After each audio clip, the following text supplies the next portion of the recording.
एक दिन एक कुत्ता मांस का टुकड़ा चुराकर जंगल की तरफ भागा। रास्ते में उसे एक नदी मिली। जब वह नदी के पुल पर पहुंचा तो उसने पानी में अपनी परछाई देखी। कुत्ते को लगा कि यह कोई और कुत्ता है जिसके मुंह में बड़ा मांस का टुकड़ा है। लालच में आकर उसने जोर से भौंकना शुरू कर दिया ताकि दूसरे कुत्ते को डरा सके और उसका मांस छीन सके। जैसे ही उसने भौंका, उसके मुंह से मांस का टुकड़ा निकलकर पानी में गिर गया। न तो उसे दूसरे कुत्ते का मांस मिला और न ही अपना बचा सका। मॉरल: लालच हमेशा नुकसान देता है।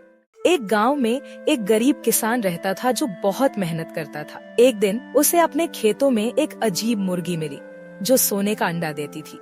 वह हैरान हुआ, लेकिन शुक्रिया अदा करते हुए सोने का अंडा बाजार में बेचने लगा। हर रोज उसे एक नया सोने का अंडा मिलता और धीरे धीरे वह अमीर हो गया। लेकिन एक दिन उसे लालच आ गया और उसने सोचा, अगर मैं मुर्गी को मार दूं तो सारे अंडे एक ही दिन में मिल जाएंगे। उसने मुर्गी को मार दिया, लेकिन अंदर कुछ भी नहीं था। अब वह फिर से गरीब हो गया और समझ गया कि सब्र और शुक्रिया ही असली दौलत है। मॉरल: लालच बुरी बला है। एक दिन एक भूखी लोमड़ी जंगल में खाने की तलाश में भटक रही थी।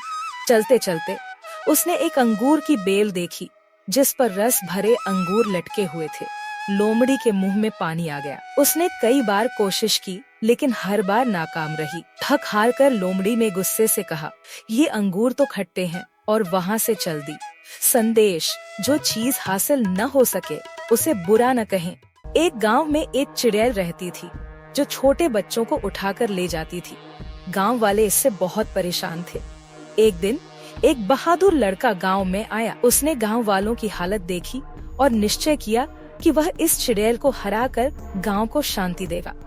वह चुड़ैल के गुफा में पहुंचा और उसके जादू से लड़ाई की। लड़के ने अपनी बहादुरी और समझदारी से चुड़ैल की जादुई शक्ति खत्म हो गई और वह गांव वालों को परेशान नहीं कर सकी। बहादुरी और समझदारी से समस्याओं का समाधान किया जा सकता है।